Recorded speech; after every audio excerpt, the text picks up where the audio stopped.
mother attended today. And then Shannon said, and I know just where it is because my son went to preschool here.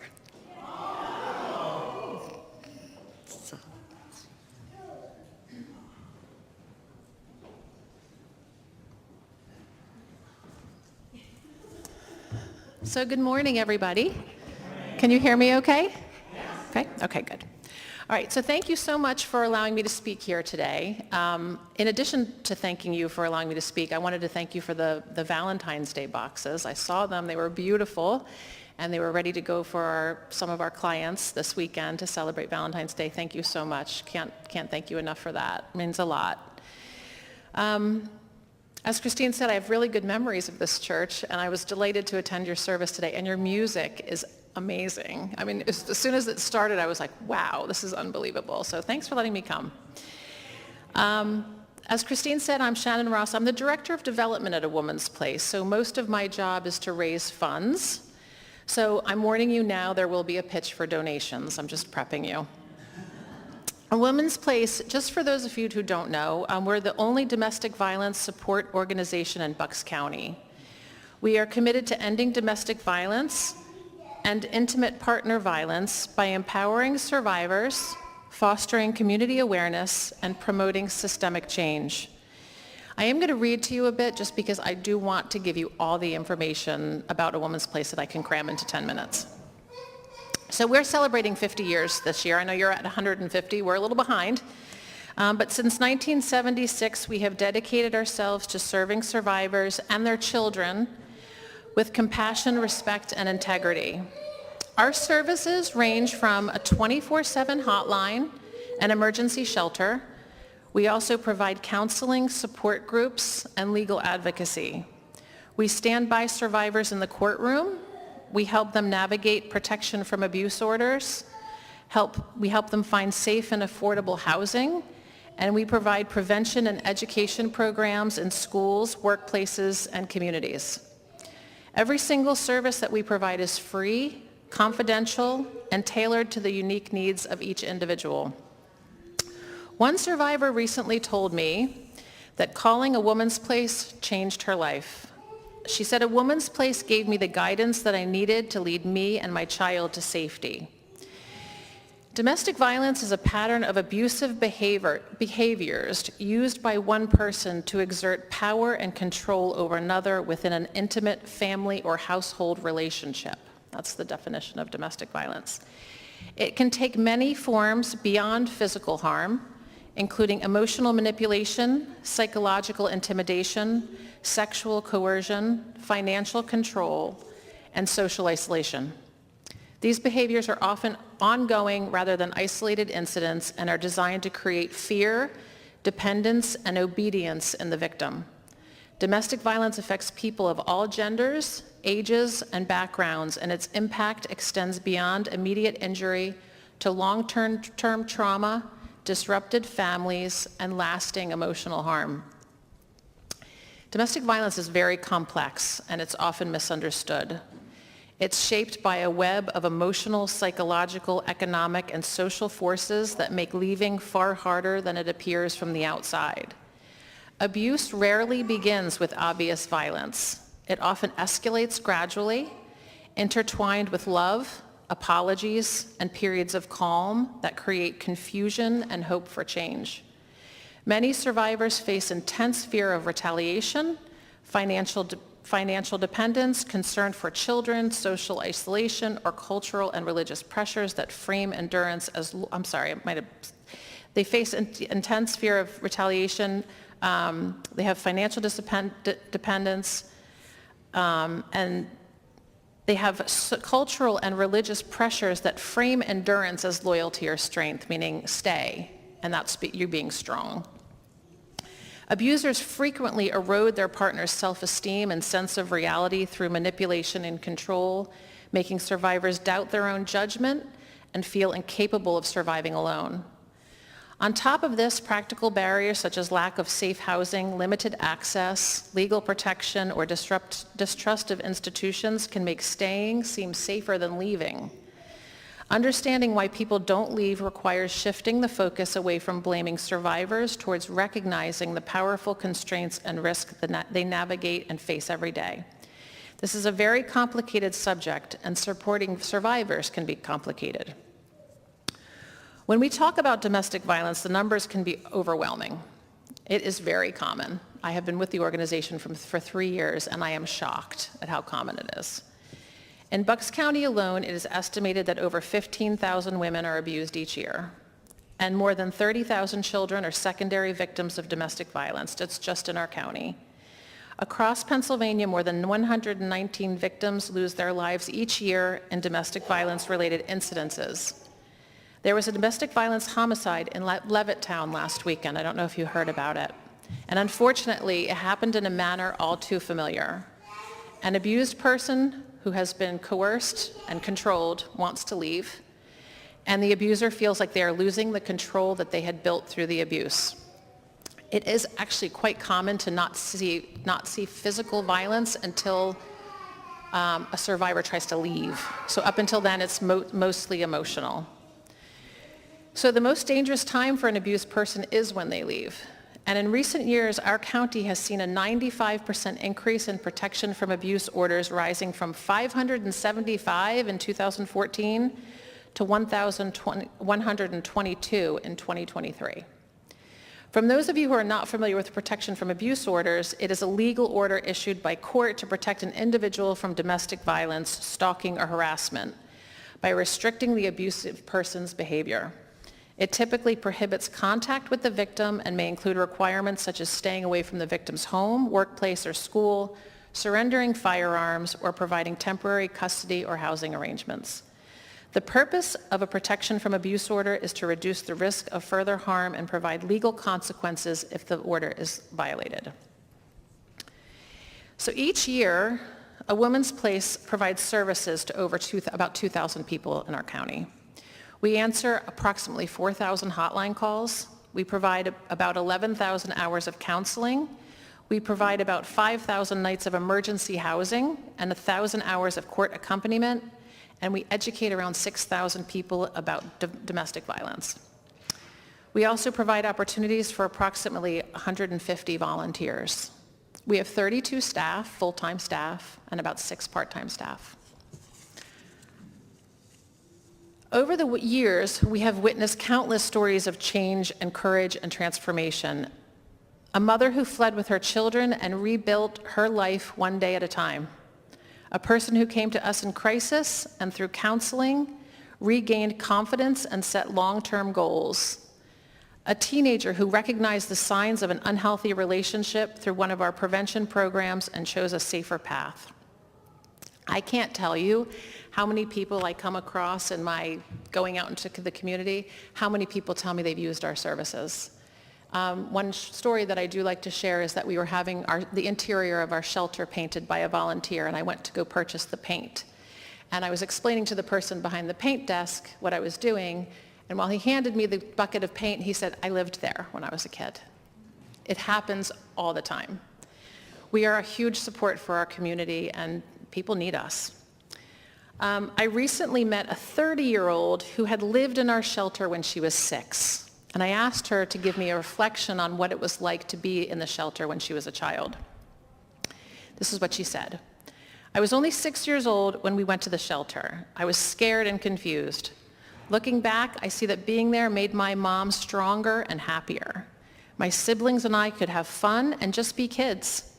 We were and still are my mom's world. We were always close, but I think going there made us even closer since my mom had to leave everything behind that we loved.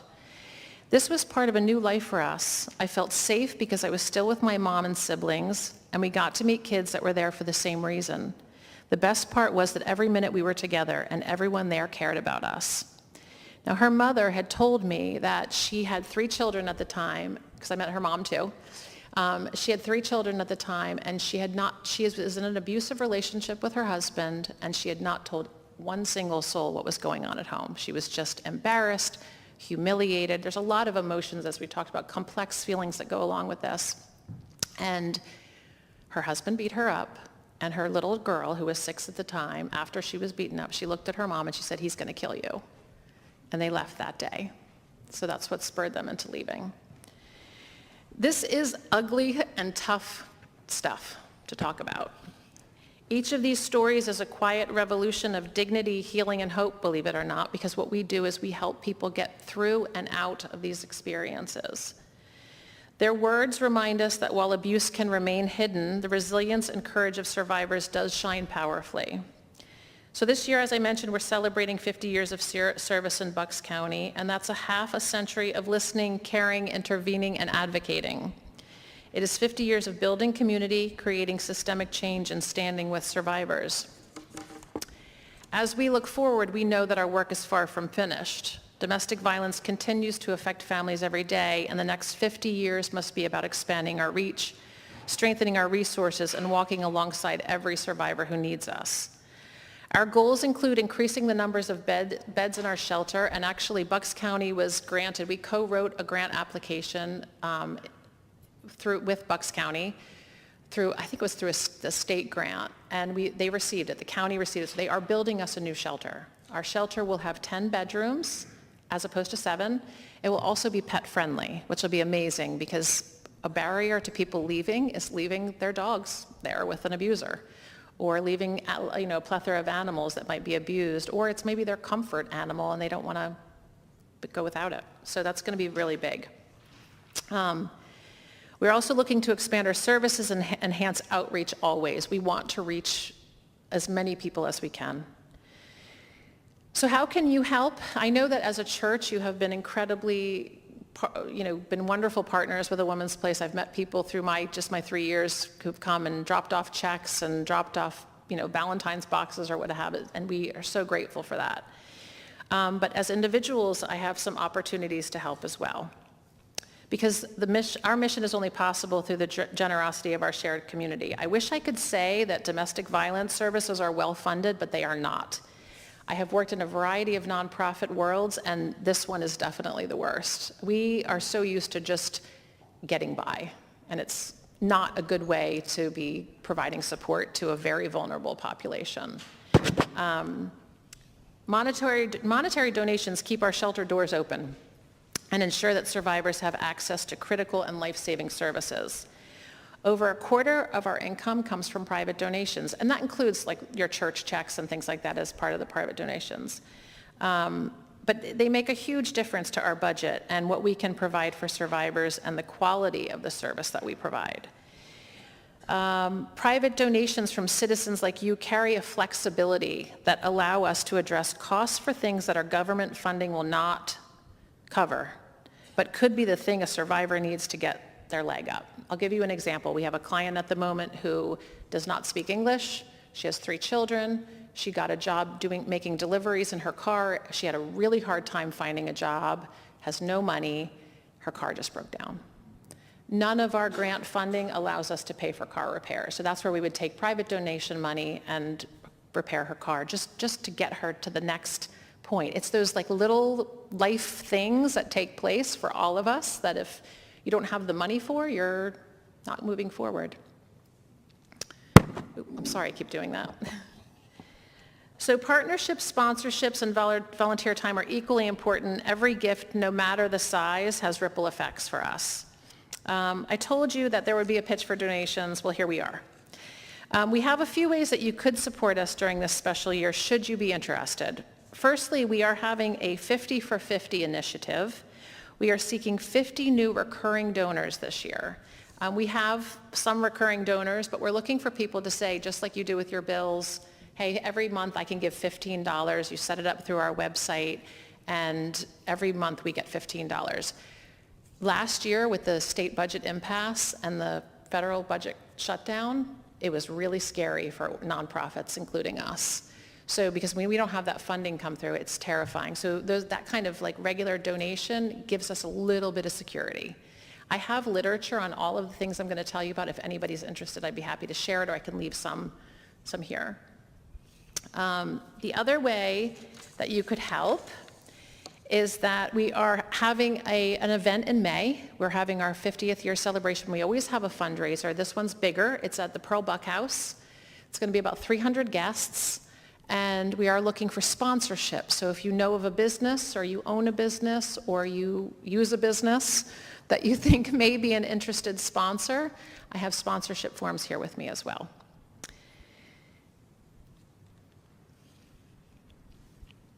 In closing, I want to remind you of this. A home should be a sanctuary, not a place of fear. A relationship should be a partnership, not a battleground. And a community should stand for safety, not silence. And at A Woman's Place, we believe that in that vision every single day. Survivors deserve second chances, strong voices, and a future free from violence. As we approach our 50th anniversary, I invite you to walk with us, just like you have been, and I will say that, past, present, and future. Together, let's continue building a Bucks County where domestic violence has no place. And I'm happy to answer questions if you have any. Yes? Thank you for being here. My name is Nancy, and I'm wondering, if your shelter is full, do you cast the net and find private homes? So what we do if our shelter is full is we have relationships with other shelters. And I want to clarify something. Our shelter is a place for people who are actively fleeing domestic violence. Like that is our kind of catchment area. So there are people who are homeless due to domestic violence, but like from the past, we're taking people who are unsafe in their home. We have a network of partners. We always try to find a place for people. I have actually done it myself. It's not my job, but on a Friday at 4:30, I've had the doorbell ring and sat with people until we found a place for them to get to. It's usually other shelters, sometimes hotels, if we need to, especially if there's like a waiting period where we might be able to get them into either ours or another shelter in between times. And that's how we do it. Do you have an average time frame where you're providing shelter for these women and children? We try to keep it as short as possible, obviously, because it's not the best environment for kids, and but we don't limit people, so we really run the gamut. It could be 4 to 6 weeks. We've had people for 6 months. It depends on what people need. That's the interesting part about working with clients. I mean, again, I've worked in different nonprofit worlds. Everybody's so unique, so we really, really try to tailor what that person needs just to make sure that they can get to the next level. And one last question. Sure. It may be a strange question. Did you ever find that you have any men who are in the shelter? We have not actually experienced men looking for space in our shelter. We would take them. And also, I want to say in our future shelter, what we're doing is we're setting it up differently. It's going to be like pods. Right now, we're in an old farmhouse. It's a house. The future shelter will be in pods. So we'll have 3 separate pods where you have, I have to do my math here. So four, I think it's going to be like 4, 3, and 3, like 4 bedrooms, a kitchen, a shared space. 3 bedrooms, a kitchen, and shared space, 3 bed. So that way, if there are any requirements based on the people, that we can move people around a little bit. So if somebody doesn't want to be with a man or vice versa, a man doesn't want to be with women, we can try to make everybody as comfortable as possible. Yeah. But men do need services. And I will share with you, our organization's called A Woman's Place. It's been a long discussion for years, I believe, but we are going to change our name. We feel it's very important. I have spoken to male people who have used our services, and I feel like you're going through all this and then you got to come to A Woman's Place? Like that is not right, so that is coming. Any other questions? I was going to ask, with the grant, are those 10 additional rooms, you'll still have 7? No. 7's going. It's in a county building, and the building's going. It's old. It needs so much work. We've had it since, I think it's 1977, and it was old then. Can I ask you? Go ahead. Yeah. Do you have any associations with New Jersey shelters? I know they're there because we actually have a relationship with the Pennsylvania Coalition Against Domestic Violence, which is like the overarching umbrella for Pennsylvania. But above that is like a federal one, so we can connect anywhere in the United States if we needed to. If we had somebody who was in New Jersey, we could connect with somebody in New Jersey. There's a network, there's a web. And do you have connections with prosecutors' offices or legal aid services? We have a lawyer on staff. Not that she can accommodate everybody. She deals with usually custody, divorce, and criminal. Yeah, but we have one lawyer on staff. And then she has also we know of the resources if we needed to send somebody else, if we couldn't provide what they need. Yeah. Thank you for your presentation, most helpful and informative. I think we've known about you all, but it's good to get more involved in our relationship. I know people often say, I want to go volunteer there. Mm-hmm. A long time ago, I volunteered to be cleaning up the yard. Oh, That's well, where the shelter was, but it was also the issue of needing to be a very confidential place. It is. That people couldn't just go there. And I assume that's still the same. Maybe there'd be some opportunities for hand-on, but it has to be very carefully managed because of the situation. We actually rely a lot on volunteers, and we have a wonderful group of volunteers. I mean, I actually used to be the volunteer coordinator. That's how I started with the Woman's Place, and I cannot tell you how amazing the people that come to us volunteer. We have a couple levels of volunteering. You can do like administrative kind of, we have a consignment shop in Doylestown called In Full Swing. You could work there as a volunteer. Or you can take a lot more training and you could actually work with clients. You could work on our hotline.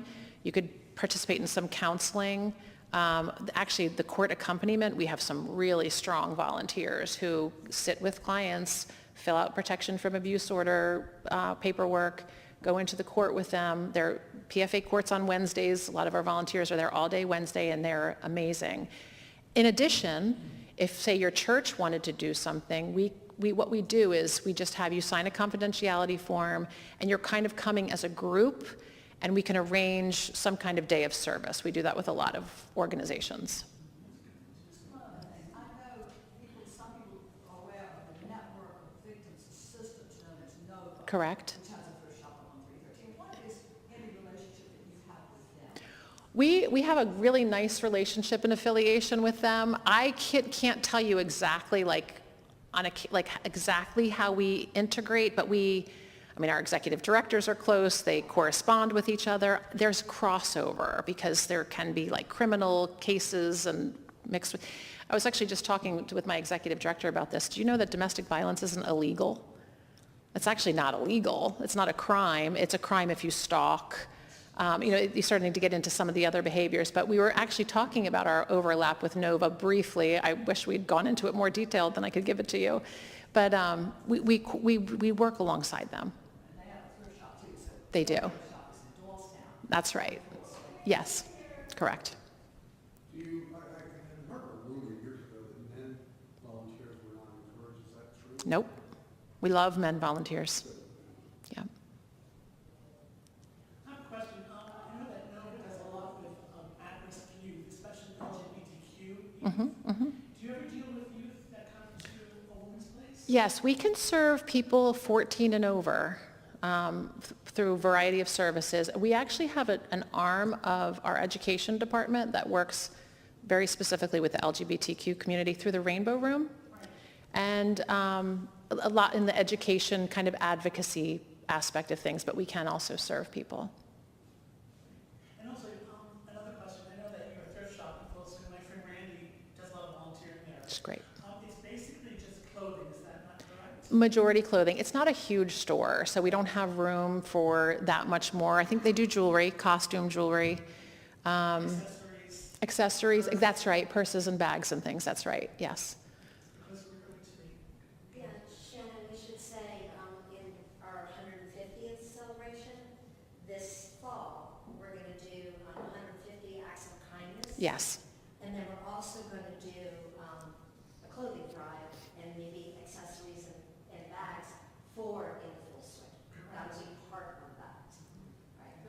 So Kevin, Terry, and I, we're on the right team. Right. And we wanted to focus because we spoke to the director of the thrift shop. Donna. And Donna told us what she would like us to focus on in terms of the seasonality of the clothing, because it's going into its fall and winter. Yes. And also, we would like to try to do a coat drive and get really good quality, fabulous coats that we can resell.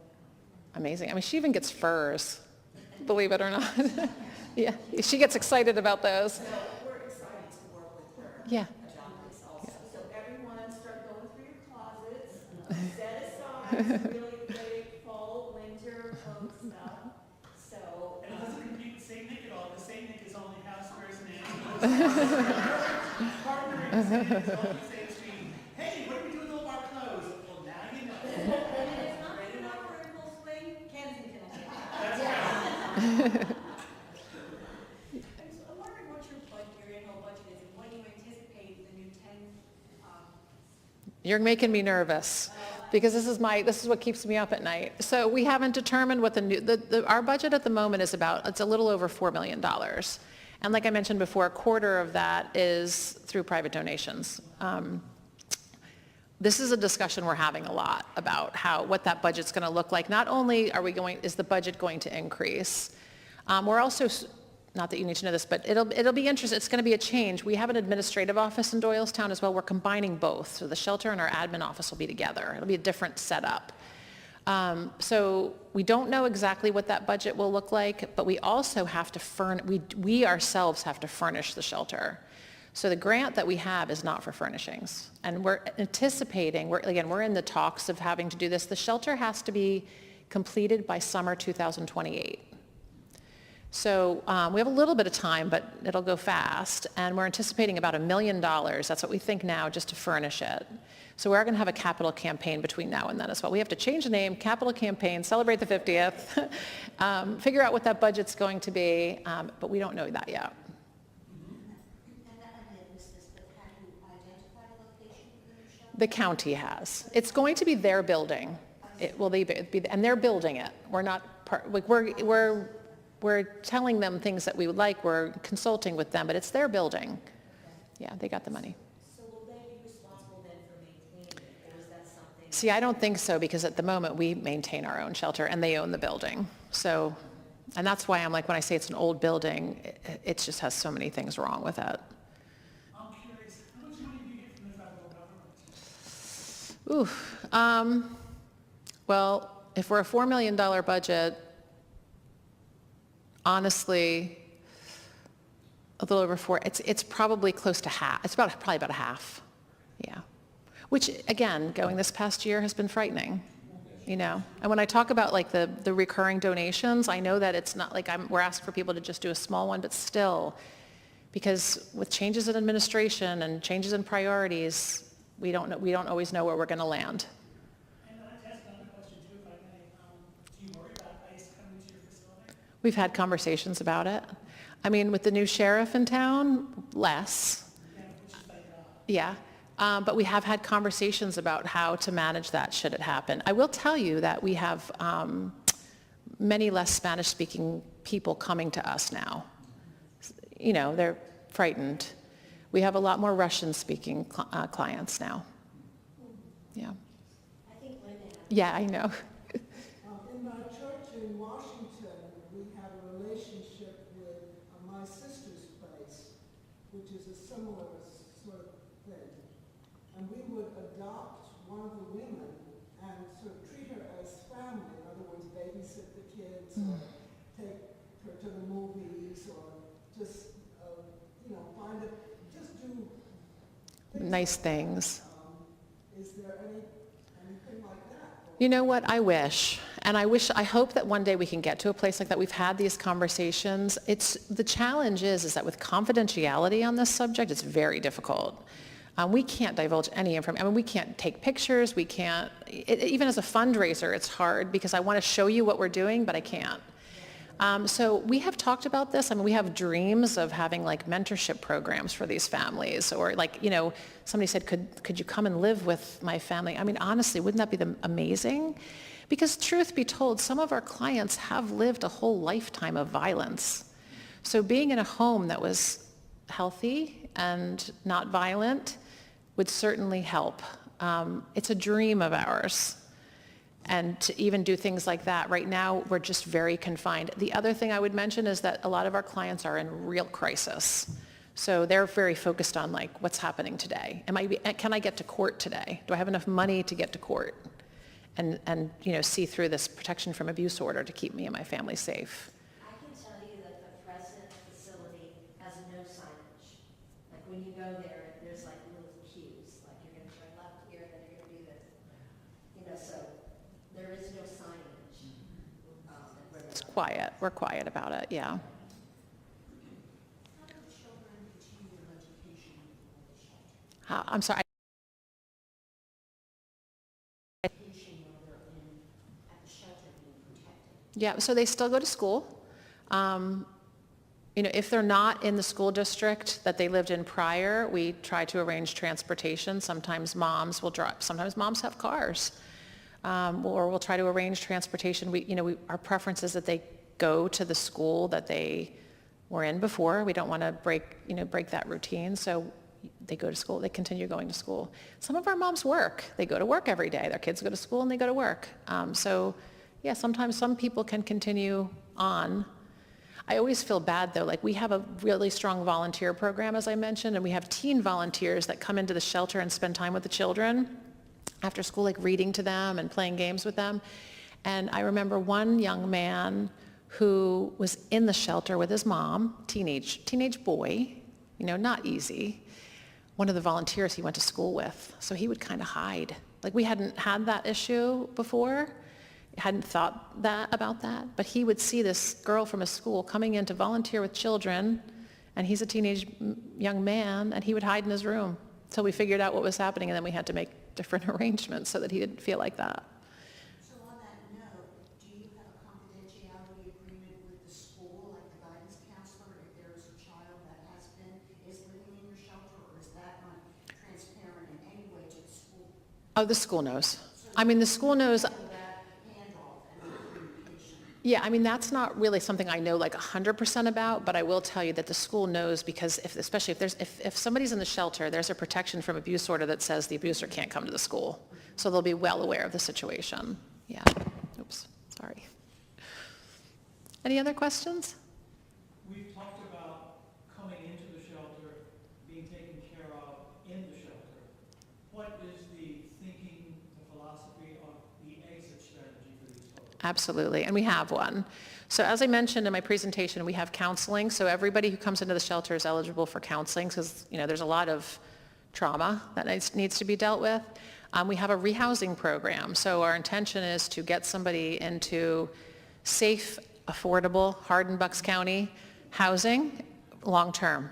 Now, I want to say that happens for everybody. It doesn't. Some people wind up leaving and going and finding family or friends that they can stay with for whatever reason.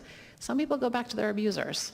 So when I talk about like removing barriers, like this woman with the car, if her car's not working and she can't provide for her kids, one option is to go back. And, she's got to feed her children. She's got to survive. So removing those barriers and paying for those costs until somebody can get up on their feet. But that's the intention, is to make sure that people are getting counseling, therapy, and get back into a house that's safe. A different kind of question. You'll see on the bridges now, if you have doubts or questions, call 911 or 311, suicide prevention, keeping people from jumping. I'm not worried about that in particular, but I'm wondering what you do as an organization to get the word out on the street. Do you have little cards? I'm thinking, you heard it a while back, the little girl who was abducted, and she used this sign in the car, which means I'm being abducted. And someone saw that, called the highway patrol, got the car stopped, and was able to extricate her and give her safe harbor. Right. I'm wondering if there's any kind of way streetwise, like a little card or anything to get the word out. So one of the things, I think probably one of our most effective measures, and you may have seen them in the Doylestown Hospital, has the little rip-off cards in the bathroom that we put in stalls, because we have to, also, like if somebody's being abused and they take one of those and their partner finds them, they can get very angry. We try to get our literature out. I really wanted to do a billboard at one time. I wanted to get a grant to do a couple billboards. Nobody liked it in my organization, so we didn't do it. But things like this, going out to schools, we have a medical advocate who goes to hospitals. She trains nurses. She makes sure that literature is out in medical, because a lot of times people will go to medical appointments alone, so it is a good time for them to say, hey, something's happening with me.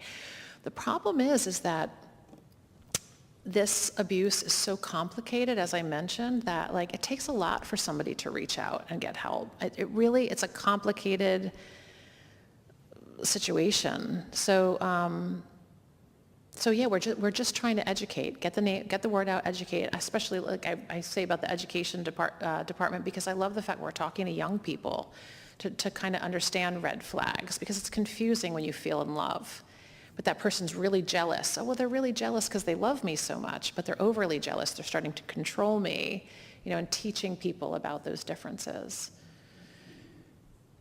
We've all been asked from time to time when we engage with a healthcare facility the question, do you feel safe at home? Mm-hmm.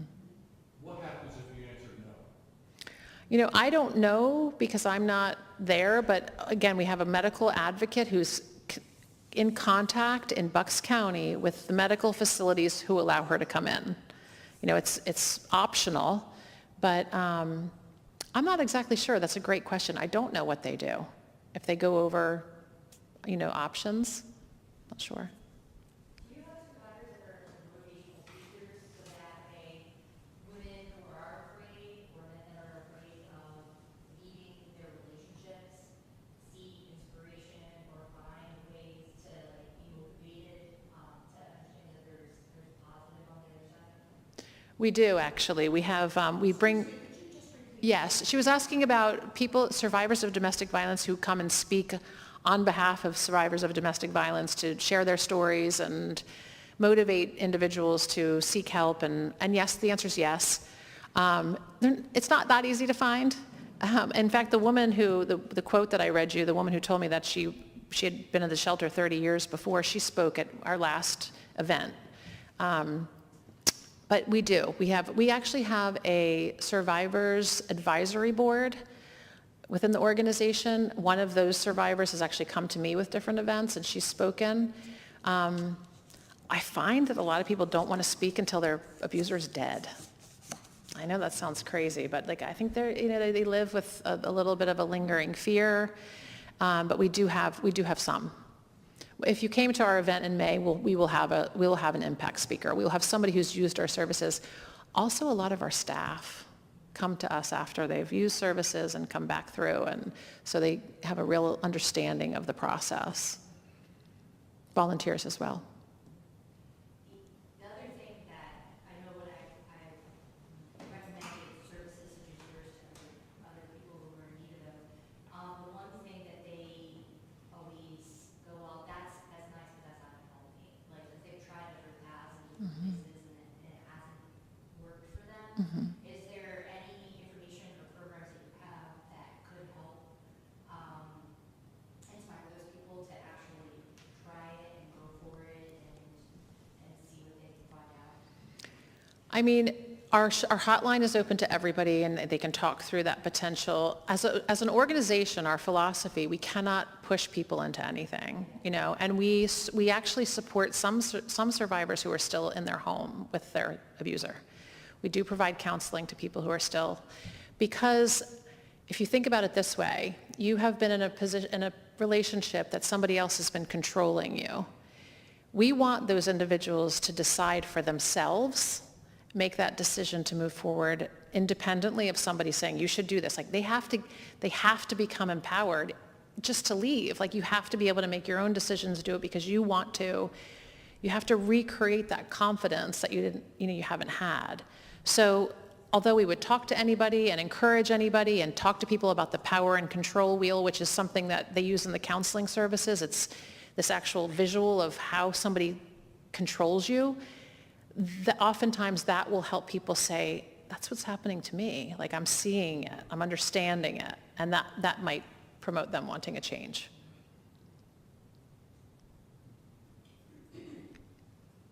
I suspect there would be some overlap with not only abuse to a spouse or a partner, but also to children. Yes. That could be a tricky situation where a child could go to school and a teacher could observe some type of abuse where child protection services then gets called in. And then somehow they would perhaps link with you somehow to get back to what the mother was experiencing. It's sort of like a web Well, we can, people don't get referred to us. They have to call us. It has to be their decision to interact with us. But I will say to you that, as a protection to children, the only time we can breach confidentiality is if a child says that they're being abused by their parent, who's our client. I mean, we can breach confidentiality. We always tell the client that, we have to report these things. So, we're always protecting the children first.